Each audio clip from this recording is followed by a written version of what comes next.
Hello, everyone. Welcome to Pensive Politics with Mr. Watson. I am your host, Mr. Watson, and today I have a special guest, someone who, in my opinion, wrote a very brilliant essay about individuality and identity, Mr. Anthony DiMauro. I hope I'm not butchering that. He is a student at NYU. He writes about philosophy and things of that sort, and I am very happy to have him here. How are you doing, Anthony? Good. Thanks for having me on, Christian. Absolutely no problem. So, when I first read your article, I was almost thunderstruck because very few folks analyze the ideas of identity and individuality, A, in concert, and B, with the assistance of some of the more erudite political thinkers of the American political tradition, or the general political tradition, like John Stuart Mill. And so, before I actually get into the substance of your article, can you go into the thinking behind it and what prompted you to write such a very forward piece like that? Sure. Yeah. I have read quite a bit of Anthony Appiah, who's a contemporary political thinker and theorist, philosopher. He's written a lot about cosmopolitan countries, the various intersections of identity, the way that his own personal identity operates within the world. And I started also, I've read quite a bit of studying philosophy at NYU, various political thinkers and philosophy and notions of identity that come up either implicitly in texts or explicitly, like we see in John Stuart Mill.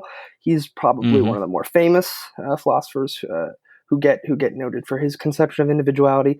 But then I started thinking about how all this reading isn't particularly lining up with what I see common political parlance using identity for. So there was a big disconnect between reading, notions of identity and how it might function and how identity is generally used for political purposes today.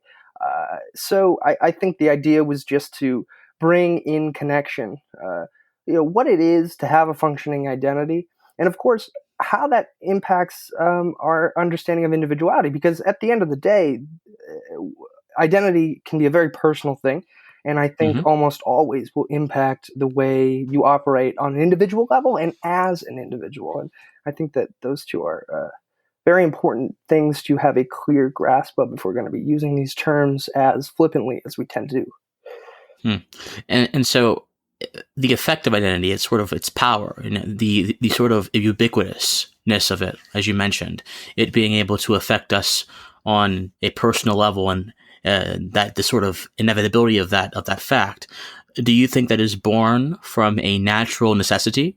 Well, your article would seem to say no, but do you think it's born from a natural necessity to sort of want to be able to categorize and label ourselves, or is that a reflection of the current dominant mode of societal thinking at the moment? What do you think?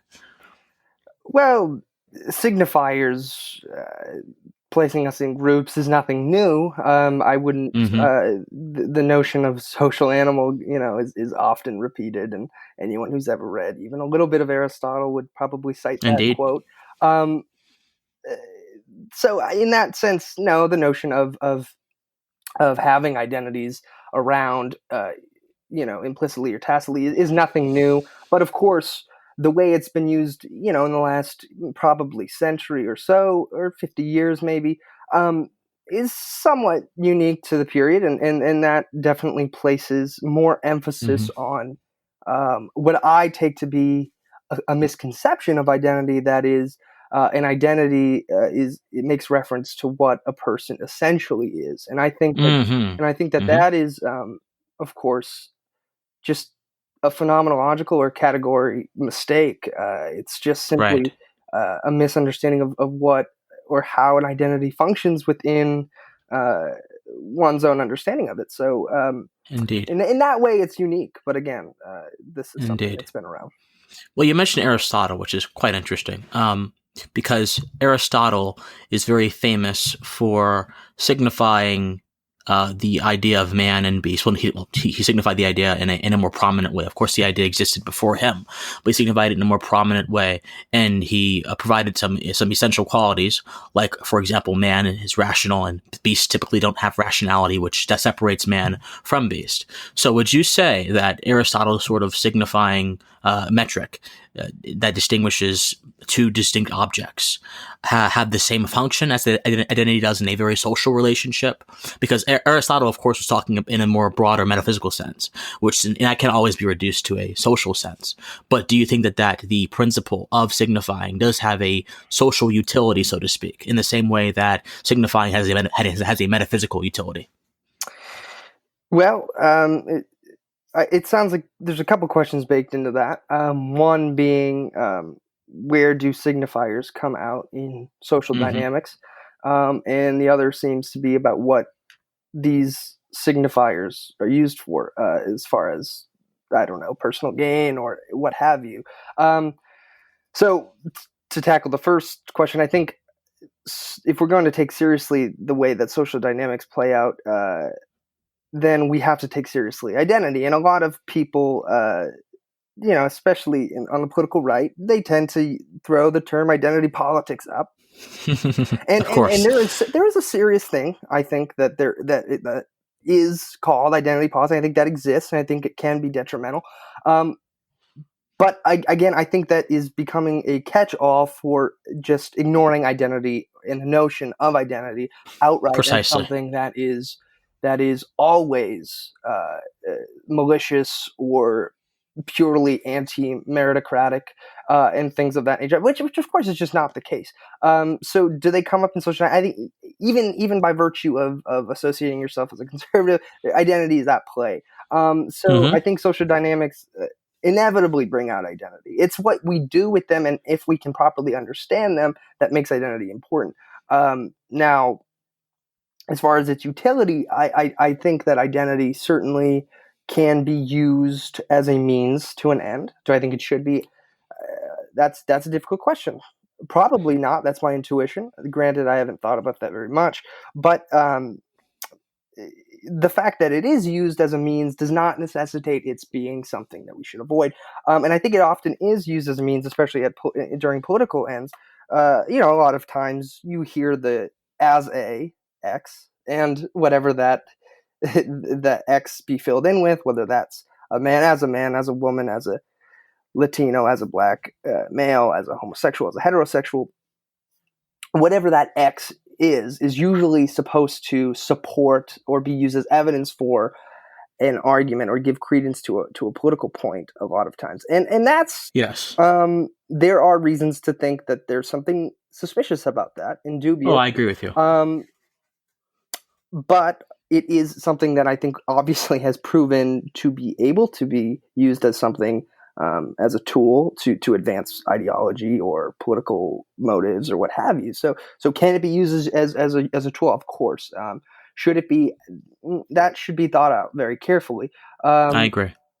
And so that's sort of where I see those two questions landing on the spectrum. All right, that's a very interesting point. All right, so let's get to your actual article, because I want to tease those points out a little bit more, but I want to get to your article because I think that there's some interesting things in there to address. So your basic thesis is that identity is not a good thing for the exercise of one's individuality. That's basically your thesis, correct? That's my reading. It's not capricious. I do want to make clear, I'm not making any moral claims here. There's nothing that I'm saying that this is good or bad. It just seems to me, if you're going to have a functioning identity, and I'm not saying it's even avoidable, it does seem in some sense to restrict individuality if you understand it the way... it's not efficient for the exercise of individuality, essentially. Correct. Okay, yes, absolutely. Absolutely right. So, in that... what I see here, I see a matter of a priori here in your article.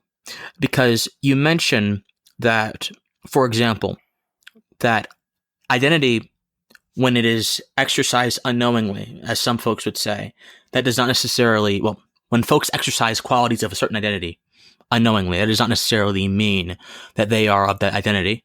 And identity is basically a social thing. But the question becomes, when one is birthed from the womb, it's typically thought that their being as an individual is juxtaposed or is on the other side of something else or someone else, right? So whereas identity, in your view, is a social standard, and I think that's correct, individuality seems to also have a social standing, or at least be predicated upon a social standing or social dynamic. So my question is, number one, do you agree with that? Number two, if you do agree with that, then would you not say that this really boils down to a matter of what comes first, as opposed to what one does first? So, yeah. Sure. Well, it's tough to say with regard to priority, which comes first. I think the framing of it should actually be something more concurrent. That is, while we are trying to, figure out our life plan or life projects, as it were, we are simultaneously faced with the notions of identity that come into play and affect the way we establish and operate within those life plans. So it's not something I wouldn't describe it as, I am grasping at identity before I am individuality. I would understand it as two branches that have a genealogical track that begin at very similar moments in time, and it's a difficult thing to untangle, because Indeed. how I might want to approach something might in fact be influenced by the identities I take on. And so that is where I think there's a very clear way to frame the interaction between the two. Right.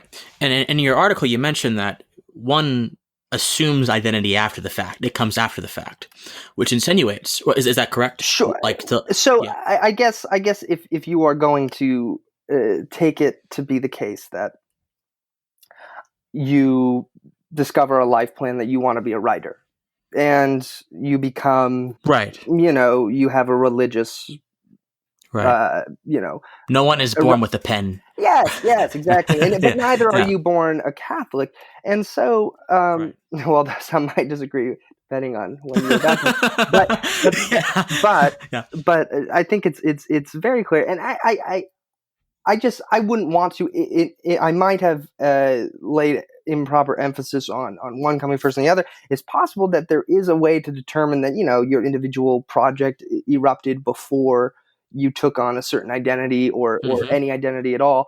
But I don't know that that's the point that I would get hung up on. Really, the interesting question for me, and I think for a lot of people, should be, how do they interact? Because if, of course, you see a lot of people discussing, identity groups and communities as having agendas, then what does it mean to be an individual within that community? Is it such that you have no mental freedom at all? Must you follow a dogma? Or is there room, and is a dogma nothing more than, opposition's hyperbole? So I think the interesting question is, how do you take on identities but still serve as an individuality? Because it seems like there's some serious tension between the two. And of course, that I think is where it's interesting. And like I said, I came to the conclusion that, and I hold that, it is less efficient to be an individual with an identity. Of course, I didn't say whether you could even avoid that fact.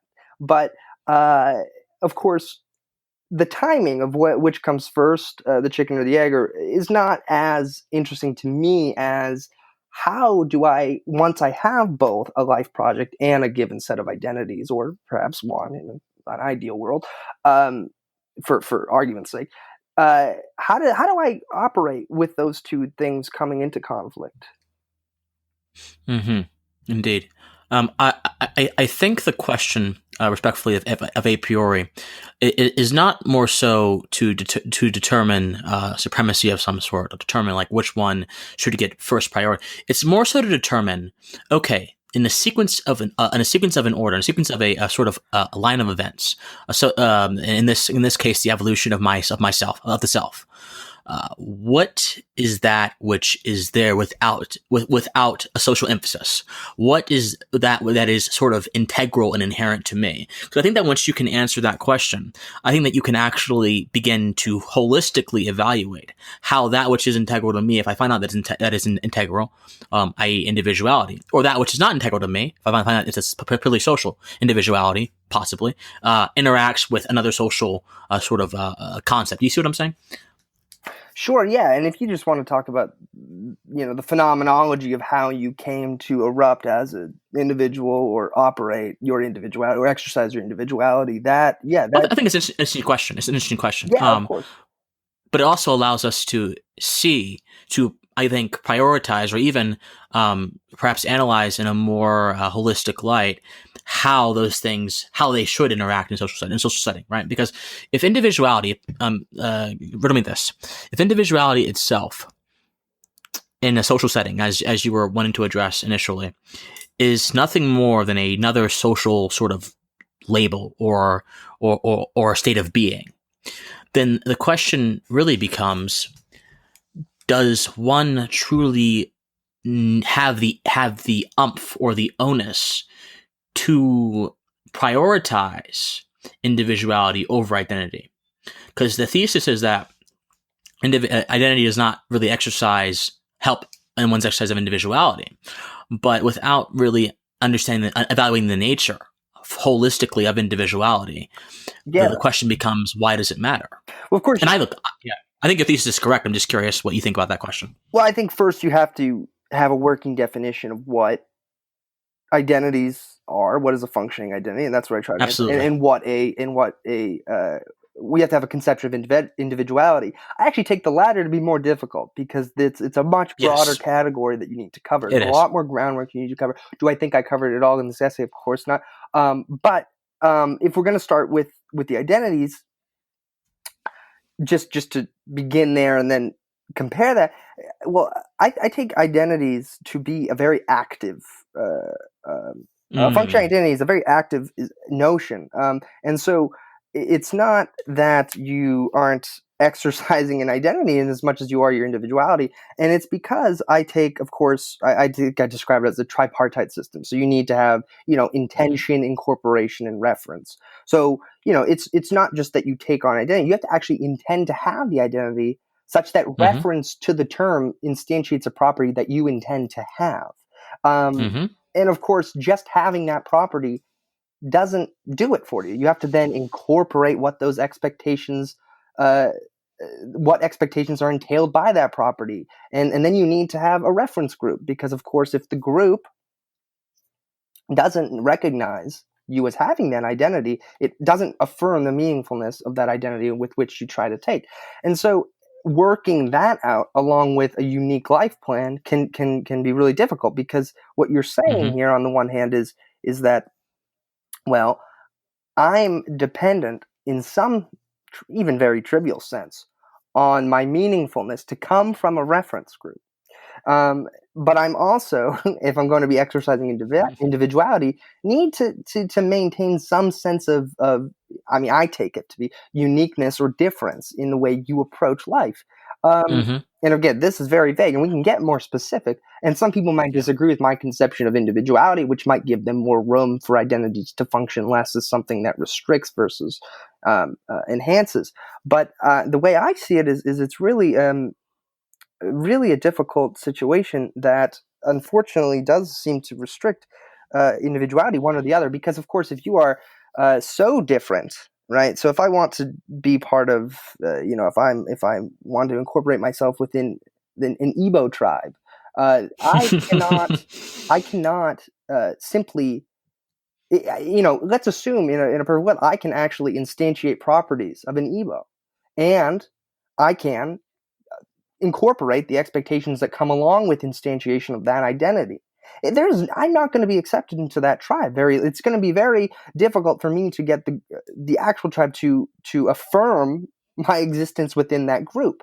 And of course, if I am only focused on incorporating myself and having reference back to the group, I'm living for the sake of a community and not Right. And that is precisely the difference, and that's precisely the opposite, of what I would be doing if I was living a purely holistically individual life, which would, in one of the qualities, necessitate difference or uniqueness to distinguish myself. You don't want distinguishment when you are attempting to be taken seriously within a group.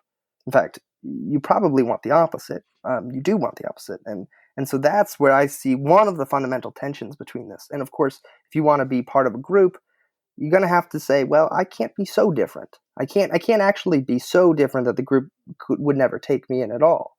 And there are more practical examples of this that I think sexuality is a very clear example. I can run around saying that I'm part of the LGBTQ community, but only ever sleep with women as a male, and that would my behavior would of course probably dissuade people within that community from taking me seriously as a member of that community. And so I don't know if that sort of addresses Really? what you were saying, but there are of course a lot of you have to get into the weeds, if you will, to really flesh out some of these ideas. And I don't know if I'm running off on tangents here, but if I'm trying No, to, no, of no. course, yeah. No, I understand. No, you're basically saying there are certain standards within certain groups that you have to live up to if you're going to cohere with them, and those standards can indeed. No, those standards can't. They do indeed, by their very nature, snuff out individuality.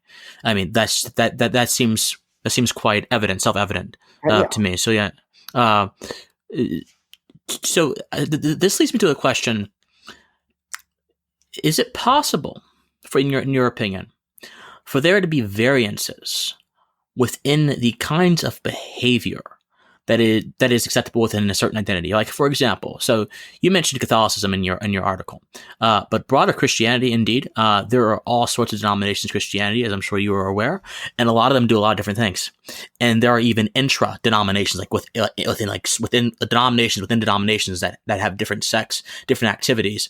And so, would you say that, a few questions actually. Number one, would you say that this sort of like the subcategories of identities can provide room, theoretically, for individuality to grow if the individual could possibly find a way to exercise the essence of his being or her being, the essence of their self, against the broad standards of the identity, particularly? Like, for example, let's say I am a Christian, and let's say that I am gay or whatever, and a lot of denominations, Christianity, some don't look kindly on that. Some do, like Episcopalians.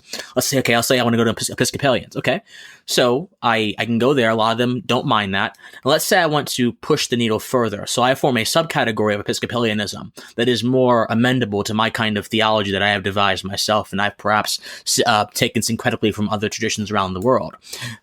I am exercising my individuality in a sense by constantly asserting my will gently against the group standards and molding them to my beliefs. But again, there's a problem, because of course, if others are to maintain the constructs that I've created, they must agree to them. And if their individuality goes against those constructs, they would probably not cohere. But you see within that metric, though, that we are still see individuality has a room to breathe a little bit. Do you agree with that? You see what I'm saying? So yeah, I mean, of course, the broader the category, the more wiggle room you have, so to speak. Yeah. But of course, if you were to branch off into your own, less homophobic,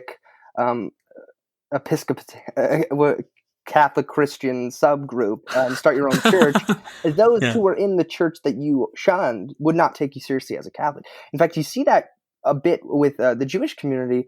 A lot of the more orthodox Jewish groups don't take as seriously or seriously at all a lot of the more Reformed Judaism.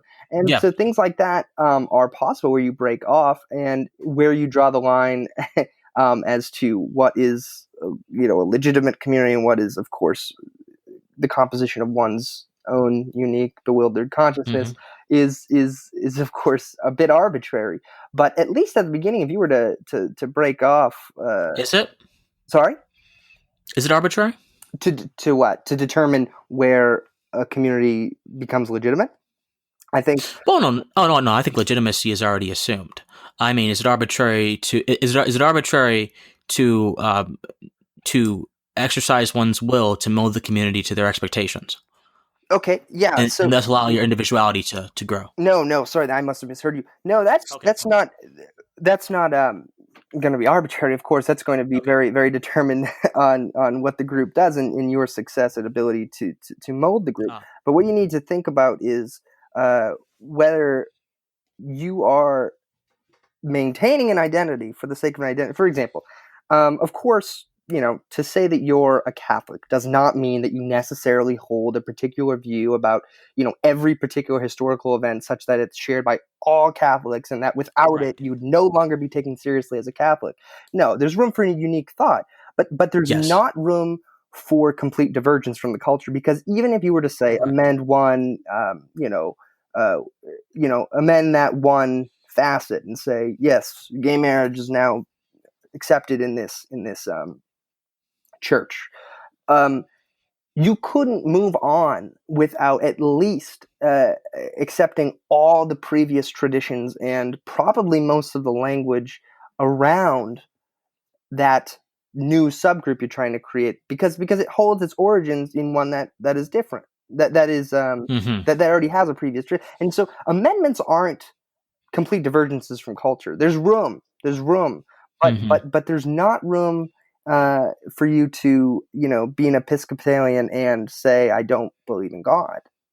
Of course, Oh, of you course would not. not be Of course taken not. seriously as an Episcopalian. So again, there are limits to these things. That would be, as you would call it in your essay, an essential quality. Correct. Yeah, There's essential qualities, these kind of things, and so in that same vein, there's an essential quality to being to the self as well. Correct. There's essential quality to individuality, but that seems to be a little mysterious at the moment from in the context of this conversation. so the way I understand individuality, I claim that you need the establishment of a life plan in combination with three qualities: volitionality, Hmm. rationally calculating, Rationality. Yeah. and difference. And so what I And mean by this is the million view. this is Correct. definitely taken from the Million Yeah. View, slightly modified, but definitely holds its own from the Absolutely. John Stuart Mill. Um, so again, if you don't have one of those three, then you probably aren't. So what I mean is, so of course, identity. We've been talking about these groups, and the biggest point that it seems to come into conflict is the notion of difference, right? Yes. So let's take your example where you want to jump into a subsection of a particular church that is more accommodating to your particular identity. So you'll have a volitionality. You'll be rationally calculating in the sense that you are not doing this because your parents told you to. It's Hmm. totally possible that you could do this because you thought it through, and your parent. It just so happens that it's best to listen to your parents. It's not that you can never listen to anybody. Um, If I yeah. So if I'm on this particular point in general, do you think that the extent of one's of external influence on one's thought is indeed great, as you mentioned earlier in the conversation? yeah, So, how much is this sort of volitionality uh, emerging from the self, and as opposed to that which emerges from externalities of some sort? sure.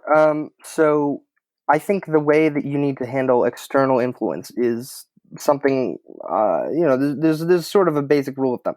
If you are merely, waking up every day and asking, what would my father do? And in fact, you're asking him, how should I do this? He's arranged everything for you from your career to your marriage. Um, you're probably not exercising any rationally calculating decisions. And it's actually very possible that you want to listen to your father in every decision you make. So you could have volition. You could have one of these individual what I call these qualities. You could have Mhm. volitionality.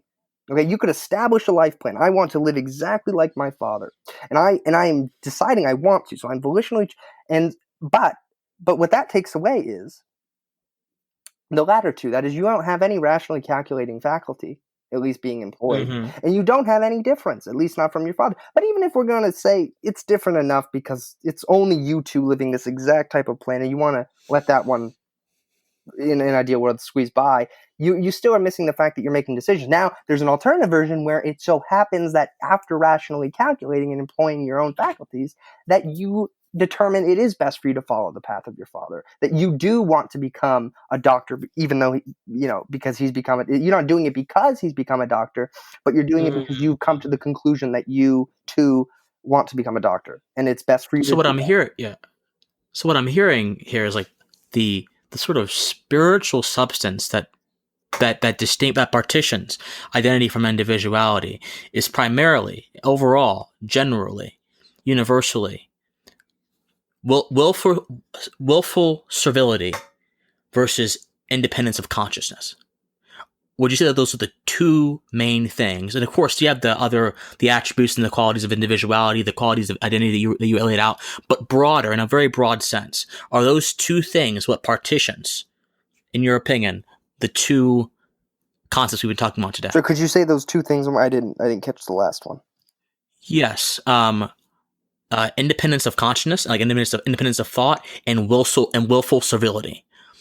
And willful servility would obviously be in line with identity, and consciousness would obviously be in line with individuality. If it seems like a little elementary or a little broad, it's only because I'm trying to see if there's a possible way to categorize these things so they can have, essential distinguishing features. Yeah. Yeah, I mean, it's tough to say that those two are the things that distinguish one from the other, because an identity, in some, Do they undergird? Do they undergird though? Do they undergird one or the other in a sense? Sure. Well, I would definitely say that the independence of consciousness is something that is foundational to any notion of individuality. So I think you're 100% right on that.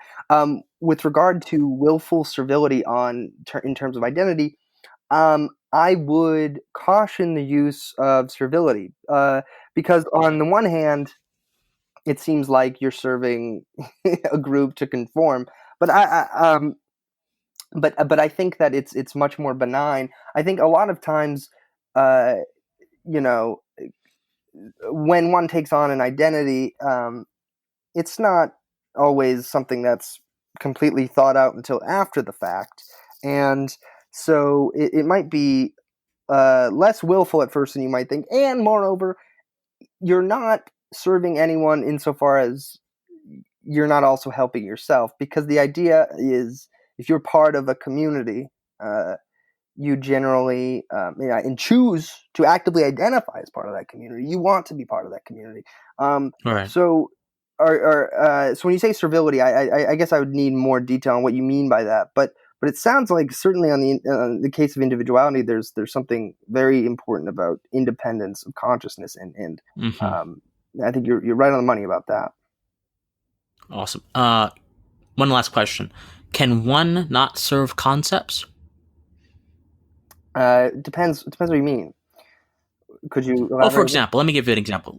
Let's say I am an adherent of the community. I'm a communitarian. I want to, and that's my identity, right? I want to make sure the community is furthered in any way possible, and make sure everything about the community, the roads, the children, what have you, in this very theoretical, generic thought world that I've just created. I want to make sure that the community is all right and served, and it's in this higher good is being received. Even if folks in the community themselves are not asking for this, and even if folks in the community themselves have not materially shown me in a manifest way that my efforts are being received kindly, or are being received with any care whatsoever, and they might just be neutral to it, to my condition, there is still a higher idea of the community that I am constantly trying to perfect, in this example, in my mind, and I am therefore servile to that idea. Now, and that's what I mean by willful servility. Servility is oftentimes used in a very material sense. Oh, you're being served out to this person, to this company, to this agency. But I think that behind all of that material categorization of servility, there is an invisible sort of conceptual substance behind it, almost. Like, for example, the Nazi soldiers, right? They served the Third Reich. That was the material agency, but they also served the idea of an Aryan Germany, of the sort of perfect world in which their kind of people were spread around. Even amongst folks that who are revolutionaries. They fight for things in the material realm, but overall, they have a concept that they're trying to reach, a higher concept they're trying to materialize in reality. So is it not possible in this context, in the concept of identity, to be servile to a concept, even if the people who are supposed to embody that concept in reality are neutral or indifferent or whatever towards your sort of servitude? Yeah, I mean, you can replace God with community. You can worship the Aryan race. You can Precisely. exactly. Yeah, I think that's totally possible. But one thing I think it's worthwhile to think about is that it corresponds. What you're saying corresponds very nicely to a point that I tried to make about the notion of intentionality. What you use willful, what I say as intentional. What you do intentionally depends on what concepts you have available to you. And so, I drew on the example from Elizabeth Anscombe, the philosopher. Indeed. And she says, I have a wide range of concepts for signing my name in a certain way to count specifically as signing a contract. And and so it does seem to follow that what you do. So you couldn't serve the Third Reich if you didn't have the concept of immortal Germany behind you. Exactly. And likewise, you probably couldn't serve the community if you didn't have some 4 years affection utopia for it in the back of your head. It's very true. Yeah. So I think that's a good point, and I think that's something to keep in mind. Yeah. Indeed. Anthony, it's been incredibly fun. Thank you so much. Your article is awesome. I will link it in the description of this episode. I hope all you guys go out and read it. But until next time, I hope all you guys have a nice day and stay safe. Appreciate it.